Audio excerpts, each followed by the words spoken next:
এক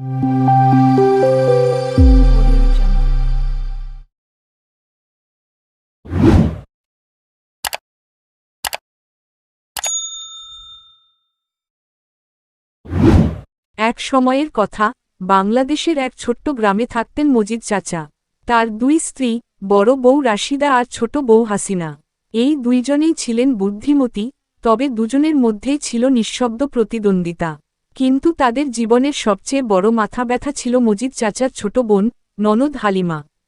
হালিমা শহরে থাকতেন, কিন্তু প্রতি 6 মাস পরপর গ্রামে এসে হাজির হতেন তার দুই সুটকেস, একটা বিড়াল আর একগাদা প্রশ্ন নিয়ে।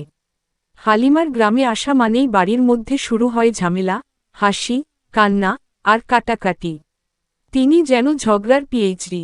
প্রথম দিনেই হালিমা ঢুকেই বলল, ও মা, বাড়িটা তো মনে হচ্ছে জঙ্গলে পরিণত হয়েছে। বড় ভাবি, আপনি কি এখনও রান্না করতে পারেন নাকি গুগল করতে শিখেছেন? রাশিদা হেসে বলল, তুমি আসছো মানেই আবার পুরনো ঝগড়া। বসো, মিষ্টি খাও। ছোট বউ হাসিনা এসে বলল, ননদজান, আজকে কিন্তু আমি রেঁধেছি। খেয়ে বলবা কেমন হয়েছে। হালিমা একটু মুখ বাঁকাল, তারপর বলল, রান্না তো খারাপ না, তবে লবণ একটু কম হয়েছে। তুমি তো বড় ভাবির চেয়ে ভালোই রাঁধো। এই কথা শুনেই দুই বউয়ের চোখে আগুন। কার্টুনে দেখা যায়, দুই বউ একে অপরকে চীনা আপার মতো চোখ দেখাচ্ছে, আর পেছনে হালিমা দাঁড়িয়ে খিলখিল করে হাসছে। পরদিন সকালে হালিমা একদিকে রাশিদাকে বলে, ছোট ভাবি কিন্তু বলছিলেন, আপনি নাকি সবসময় ঘুমিয়ে থাকেন। আর অন্যদিকে হাসিনাকে বলে, বড় ভাবি বলছেন, তোমার রান্না খেয়ে নাকি পেটের সমস্যা হয়। দুই বউ একে অপরকে আর সহ্য করতে পারছে না। একটা হাস্যকর যুদ্ধ শুরু হয়। বড় বউ চায় বেশি চিনি দিয়ে ছোট বউয়ের জন্য চা বানায়, ছোট বউ হালিমার সাবানে ঝাঝালো মেহেদি মিশিয়ে দেয়।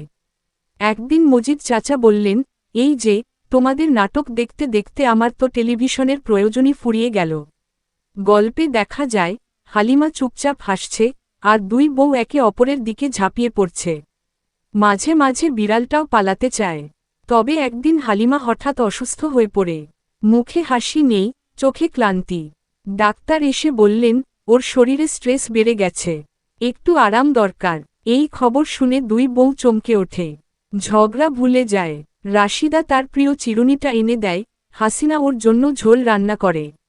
হালিমার চোখে জল আসে। 3 দিন পর, হালিমা সুস্থ হয়ে উঠেই বলে, আহা, এখন বুঝলাম, তোমাদের ঝগড়ার চেয়েও মিল দেখে আমার বেশি ভালো লাগছে। তবে একটু ঝগড়া থাকলেই মজাটা জমে। তিনজনেই হেসে ওঠে। এরপর থেকে তারা মিলে রান্না করে, গল্প করে, আর হালিমা আর কখনো ঝগড়া লাগায় না।